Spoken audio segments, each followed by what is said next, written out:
السلام علیکم عزیز طلباء و طالبات، ہم الائٹ اسکول المراج کیمپس سے اسلامیت اختیاری کا موضوع مکی دور تبلیغ پڑھیں گے۔ فریضہ رسالت کا مکی دور 13 سال پر مشتمل ہے۔ آئیے ہم اس کے اہم نکات دیکھتے ہیں۔ مکی دور کی سب سے پہلا پوائنٹ ہے قریش کی مخالفت۔ نبی اکرم صلی اللہ علیہ وآلہ وسلم کی ذات میں، ان کے کردار میں کوئی خامی نہیں تھی، لیکن قریش مکہ کی ذاتی خود غرضی جو تھی ان کی مخالفت کی وجہ بنی۔ قریش مکہ سارا سال اپنی قوم کی سیاسی اور مذہبی چودھری تھے اور وہ نظر نیازیں اور چڑھاوے وصول کرتے تھے۔ مذہب کو انہوں نے کاروبار بنا رکھا تھا اور وہ مذہبی ٹھیکہ داری اور مجاوری جو تھی اسی پر ان کی فریب کاری پر قائم تھی، اور انہیں یہ گوارا نہیں تھا کہ ان کے خلاف کوئی قدم اٹھائے، اور ان کی معاشرت فاسقانہ تھی۔ شراب، بدکاری، جوا، سود خوری، بیٹیوں کو زندہ دفن کر دینا، انسانوں کو غلام بنانا، قتل و غارت، ہر طرح کی بری عادت جو تھی ان کی زندگی کا حصہ بن چکی تھی، اور قریش کے لیے آسان نہیں تھا کہ وہ اپنی پختہ عادتوں کو چھوڑ دیتے۔ اس لیے انہیں محسوس ہوا کہ دعوت محمدی ان کی عادات، ان کی خواہشات، ان کی معاشرت کی دشمن ہے، اس لیے انہوں نے نبی پاک صلی اللہ علیہ وآلہ وسلم کے خلاف متحدہ محاذ قائم کر لیا۔ نمبر 2، خفیہ دعوت اسلام۔ نبی اکرم صلی اللہ علیہ وآلہ وسلم پر جب غار حرا میں پہلی وحی نازل ہوئی تو آپ جب گھر تشریف لائے تو سب سے پہلے آپ کی دعوت کو قبول کرنے والے افراد میں حضرت خدیجہ رضی اللہ تعالیٰ عنہ، حضرت علی مرتضیٰ رضی اللہ تعالیٰ عنہ، حضرت ابوبکر صدیق رضی اللہ تعالیٰ عنہ اور حضرت زید رضی اللہ تعالیٰ عنہ شامل ہیں، اور دعوت حق کا یہ سلسلہ جو ہے وہ خفیہ طریقے سے ہی جاری رہا اور رازداری کے ساتھ ہی کام ہوتا رہا، اور حضرت ابوبکر صدیق رضی اللہ تعالیٰ عنہ کے حلقہ اثر میں جو لوگ تھے ان میں حضرت عثمان رضی اللہ تعالیٰ عنہ، حضرت زبیر رضی اللہ تعالیٰ عنہ اور حضرت عبد الرحمن رضی اللہ تعالیٰ عنہ، حضرت سعد بن وقاص، حضرت طلحہ، حضرت خباب، حضرت ارقم، سعید بن زید رضی اللہ تعالیٰ عنہم جو ہیں وہ ایمان لائے، اور اسی طرح حضرت ابو ذر رضی اللہ تعالیٰ عنہ ایمان لانے والوں میں چھٹے یا ساتویں نمبر تھے، اور دعوت اسلام کا یہ دور جو ہے جو خفیہ طریقے سے جاری رہا، یہ 3 سال پر مشتمل رہا۔ تیسرا پوائنٹ ہے دعوت عام۔ دعوت عام کا حکم جو ہے وہ سورہ حجر کی آیت میں آیا، جس میں ارشاد ہوتا ہے فَاسْتَ بِمَا تُؤْمَرُ، جو کچھ حکم دیا جا رہا ہے اسے واشکاف یعنی واضح الفاظ میں کہہ دیں۔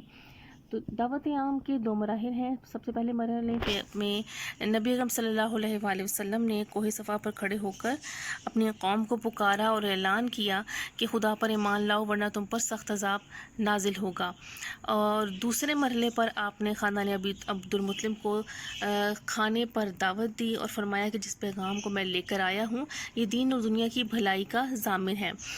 صرف حضرت علی رضی اللہ تعالیٰ عنہ جو اس وقت 13 برس کے تھے انہوں نے آپ کا ساتھ دیا۔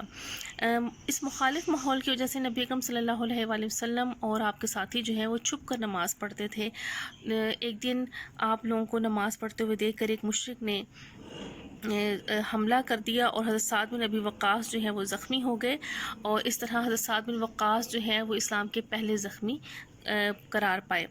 دعوت عام کے حکم کی تعمیل میں نبی اکرم صلی اللہ علیہ وآلہ وسلم نے خانہ کعبہ میں توحید کا اعلان کیا تو قریش نے تلواریں نکال لیں۔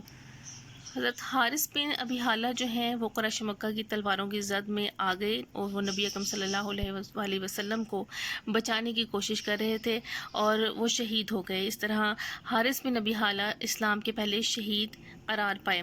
دعوت حق کی مخالفت کے طریقے۔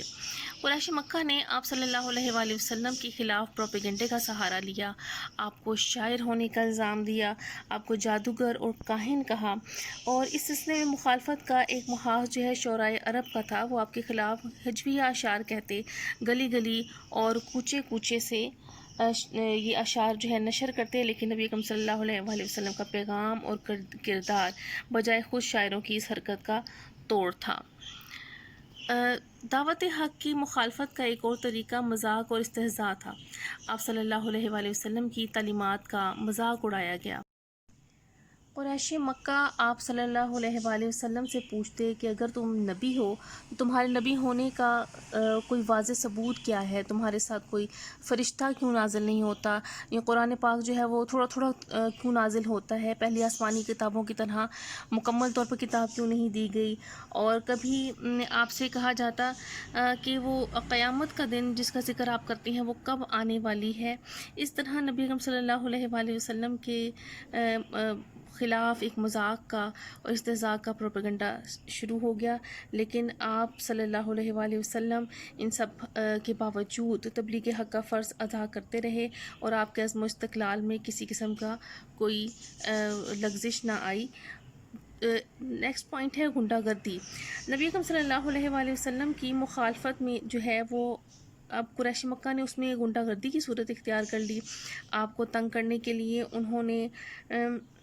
محلے داروں اور پڑوسیوں نے آپ کے راستے میں کانٹے بچھائے، نماز پڑھتے ہوئے شور مچاتے، عین حالت نماز میں گندگی اور غلاظت آپ پر ڈال دیتے، اور قرآن پڑھنے اور والوں کو گالیاں دیتے، اور اس سلسلے میں ابو لہب اور اس کی بیوی جو ہے وہ پیش تھے، اور آپ کے اوپر گندگی پھینک کر کوشش کی گئی کہ توحید اور حسن اخلاق کے پیغام کی پاکیزگی جو ہے اس کو ختم کر دیا جائے، لیکن آپ صلی اللہ علیہ وآلہ وسلم ان تمام رکاوٹوں کو خاطر میں نہ لائے اور دعوت حق کو جاری رکھا۔ قریش مکہ کی غنڈہ گردی جب آپ کو حق کے راستے سے نہ روک سکی تو انہوں نے آپ کو آپ کے حامیوں سے محروم کرنے کی کوشش کی، اور ایک وفد جو ہے وہ ابو طالب کے پاس بھیجا اور چاہا کہ وہ اپنے بھتیجے کی حمایت سے دستبردار ہو جائیں، اور چچا نے جب آپ کو سمجھانا چاہا تو آپ صلی اللہ علیہ وآلہ وسلم نے یہ فرمایا کہ خدا کی قسم یہ لوگ میرے دائیں ہاتھ پر سورج اور بائیں ہاتھ پر چاند رکھ دیں کہ میں اس کام کو چھوڑ دوں تو تب بھی میں اس کام سے باز نہ آؤں گا، یہاں تک کہ اللہ تعالیٰ اپنے دین کو غالب کر دے یا میں اسی جدوجہد میں ختم ہو جاؤں۔ اس کے بعد قریش نے ایک اور چال چلی کہ تبلیغ حق کو روکنے کے لیے سودا بازی کی کوشش کی، اور عتبہ بن ربیعہ کو اپنا نمائندہ بنا کر 3 شرائط کے ساتھ بھیجا۔ پہلی شرط یہ تھی کہ اگر تم دولت چاہتے ہو تو اتنی دولت جمع کیے دیتے ہیں کہ تم مالدار ترین بن جاؤ، دوسرا سرداری مطلوب ہے تو ہم آپ کو اپنا سردار مان لیتے ہیں، اور اگر آپ کا مقصد کسی حسین عورت سے شادی ہے تو عرب کی حسین ترین عورت سے شادی کروا دیتے ہیں۔ آپ صلی اللہ علیہ وآلہ وسلم نے اس کے جواب میں سورہ حامیم کی آیات تلاوت کی تو عتبہ وہاں سے رخصت ہوا، اس کا رنگ بدل چکا تھا۔ قریش کے مظالم کی جب انتہا ہو گئی اور